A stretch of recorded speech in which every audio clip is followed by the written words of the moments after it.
President Cyril Ramaphosa has described the Government of National Unity as a strategic move to advance the national democratic revolution. What could this mean in the long term for former opposition parties like the Democratic Alliance? We asked David Coltart, a former minister in Robert Mugabe's Government of National Unity, to share some of the lessons learned in Zimbabwe. Welcome, Mr. Coltart. Great being with you, Chris. Sir, how did Zanu-PF use the Government of National Unity in Zimbabwe to hollow out the opposition and become stronger than ever? They worked very cynically. Right at the outset, of course, they were supported by President Mbeki, who enabled them to retain what we term the coercive ministries. They kept defense, they kept control of the judiciary, they kept control of the electoral process, the police, and all the main instruments of power in the country. And although the opposition MDC had some significant ministries, such as finance, they never really ever got close to controlling the levers of power. And so whilst the country was stabilized during the almost 5 years of the GNU, particularly in the ministries that the MDC controlled, finance, education, health, and the like, ZANU didn't yield a centimeter of their actual coercive power. And so when it came to the next election, the 2013 election, they had control over the police, over the army, they had control over the media, they had control over the electoral process. In fact, they had almost total effective control over the country. And they used that to great effect to subvert that election in 2013, undermine the opposition in the process, and retain absolute power. And then they traded on the good performance of the former opposition ministers in that GNU, did they not? Well, of course. So I was Minister of Education. When I started as Minister of Education, we had 8,000 schools still closed. We had 110,000 teachers on strike. The public examinations, which had been written the previous November, hadn't even been marked yet when I took over in February 2009. So we had an absolutely chaotic situation prevailing in education. By the end of the 5 years, we had all the teachers back at work, all the schools operating. We had textbooks on a 1-to-1 ratio, one textbook for every subject, for every child. As I say, all the schools operating, 15,000 more teachers back in, and the education sector stabilized. So ZANU benefited from that. And the same applied to finance. With finance, we got the country down to single-digit inflation. The economy grew in 2 of the years of the inclusive government by over 10%. And it took this sting out of the situation. If you look at the South African elections, the reason the ANC did so badly was because people were suffering, particularly people on the periphery. By 2013, people were no longer suffering in the country as they had been in the previous election, 2008. And so they didn't have the same cause to vote for the opposition.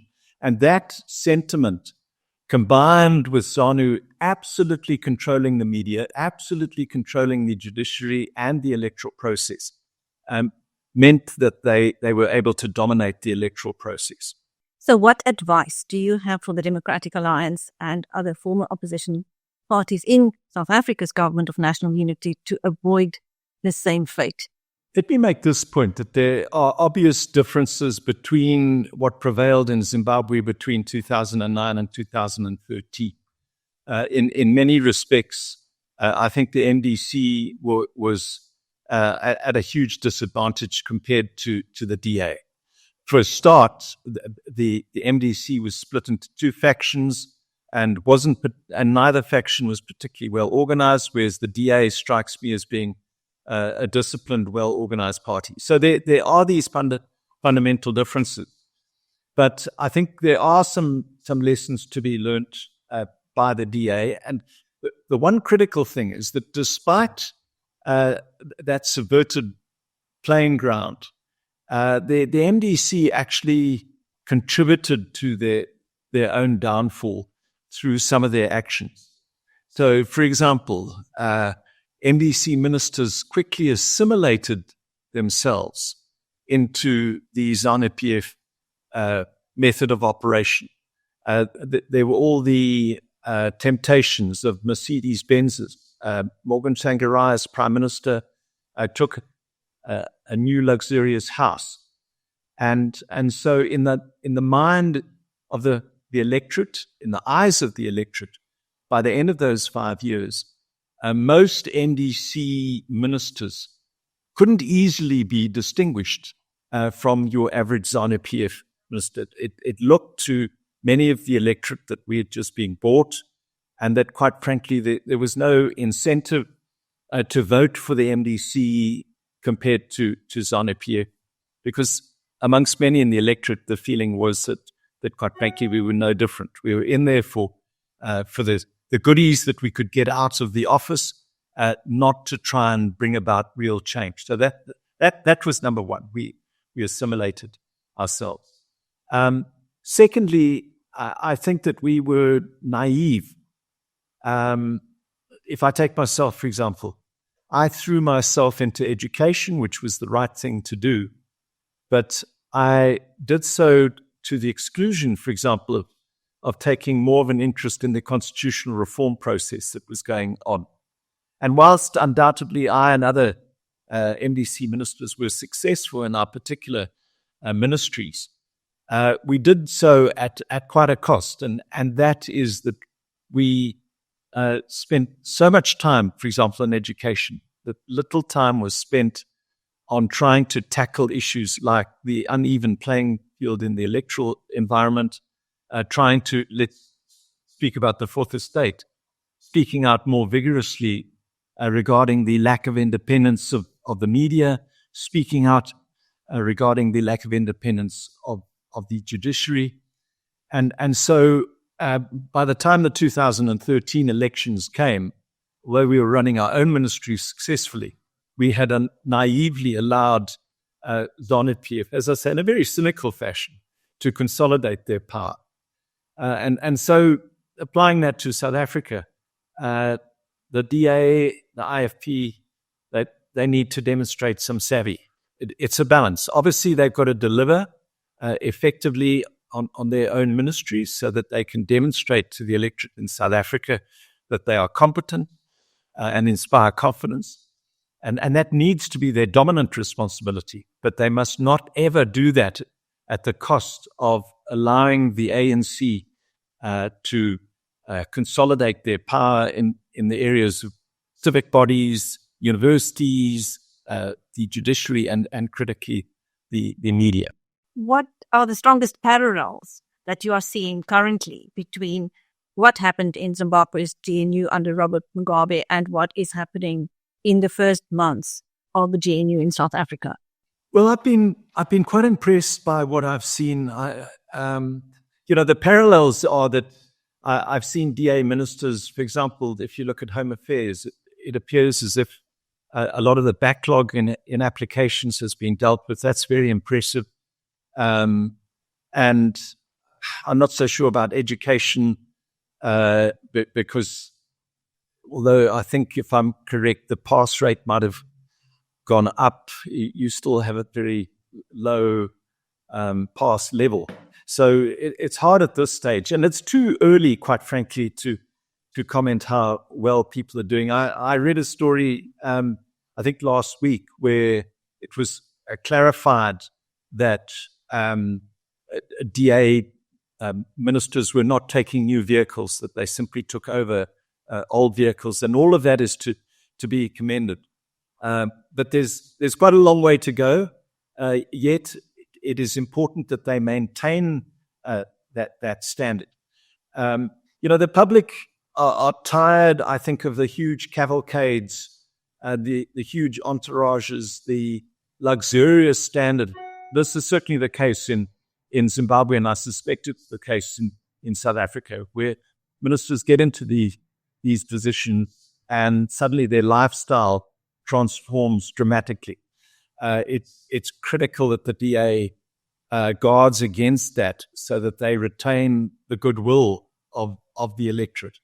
And it's a real opportunity for them to give a different example to the electorate. I often use the example of when I once met the Danish foreign minister in Copenhagen, and he arrived at his meeting with me on a bicycle. Now, it might be difficult going on a bicycle in the center of Pretoria or Cape Town, but the principle is the same. And one often sees these Scandinavian ministers that catch public transport. Now, I'm not a socialist. I'm not advocating that. But I think that what has to be conveyed to the electorate is that DA and IFP ministers understand the notion of servant leadership, that they are there to serve, not to be served. And that needs to be a constant theme throughout their time in office. Meanwhile, what do you make of former President Jacob Zuma's NKP? How big a threat do you think that party could be to the GNU? I don't see it as a major threat as long as the GNU works and delivers to the South African people. I think if the good start is continued and the South African economy is stabilized and starts to grow again, if you attract investment, if you tackle crime, if the position regarding Eskom continues, if more money is if you can spend more money on health and education and housing in particular and start to delivering by improving the standards, that will negate any threat from MK and Jacob Zuma. But if the DA, the IFP lapse into this notion that they hold these positions as of right and that they don't have to deliver, then they will become very vulnerable to the populism of MK and the EFF to a lesser extent. Now, there are people who feel that since the Democratic Alliance and other parties have gone into government, that they are not standing up for the issues they used to fight for before, and that voters voted them in to fight for. I don't know if you've noticed that. They are not as outspoken on many key issues. Well, that is something that we obviously experienced and were criticized for during the Zimbabwean GNU. And I found it personally. You're in cabinet with Mugabe, with Mnangagwa and other people. You're meeting them weekly. You're trying to develop a personal relationship with people so that you can get things done. And inevitably, that results in less strident criticism. I found that applied to me. And it is this balancing act. There do need to be certain red lines where, and it needs to be spelt out in private, not in public, but within the context of the GNU, that you advise your partners in the GNU that you will seek to be positive and productive. But if certain red lines are crossed, they need to understand that will then result in public criticism. And there's no manual for this. You just got to learn through it, and there inevitably will be mistakes made along the way, and the GNU will be threatened at particular junctures. But it needs a mature approach, both from the leadership of the leadership of all the parties to understand that it is inevitable that there will be times in the GNU when pressures rise, when issues come in where there's not a consensus, and there's going to be a public difference of opinion. And so long as it's not fundamental, let me use, for example, foreign policy. It seems to me that the DA in particular has major disagreements with the ANC on certain foreign policy issues. Let's take Ukraine, for example. President Ramaphosa has spoken to Putin. He's tried to toe very much a middle line on Ukraine, whereas the DA has been strident in its criticism against Putin. And that could be a source of conflict going forward. What I said in my article published recently is that the DA needs to approach issues like that with considerable savvy. It needs to decide which are the most important foreign policy issues. And in my own view, and perhaps I'm biased and being a bit parochial, but I think that foreign policy issues around SADC are actually far more important than, for example, more distant foreign policy issues like Gaza and Ukraine. Let's take, for example, the Mozambique election and President Ramaphosa's attendance yesterday. I think that is an issue that needs to be a red line. And it's an issue that the DA can tackle more effectively without being accused of being neo-imperialists or neo-colonialists. It's an issue that affects Africa and particularly Southern Africa. But in my view, it's a critical issue because I think that the future of democracy in South Africa is largely going to be dependent on what happens in SADC.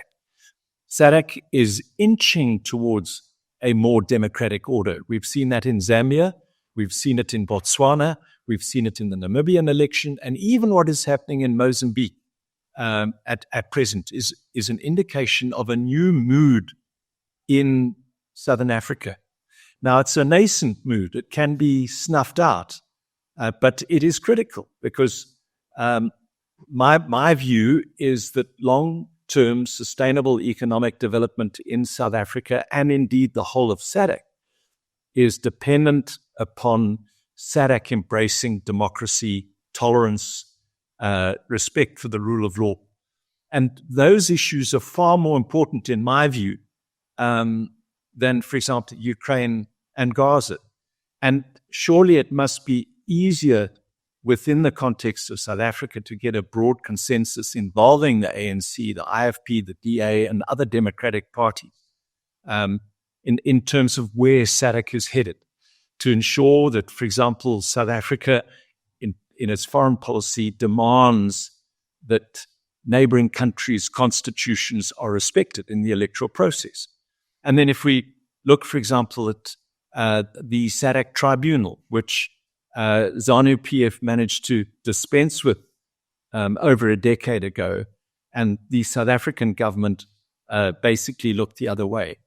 That is a critically important institution for South Africa, but for the whole of SADC, so that where the judiciaries in other countries are perhaps biased, lacking independence, citizens can have the right of appeal to a SADC tribunal. There was a broad consensus in SADC when it was first set up. And I think that there are issues like that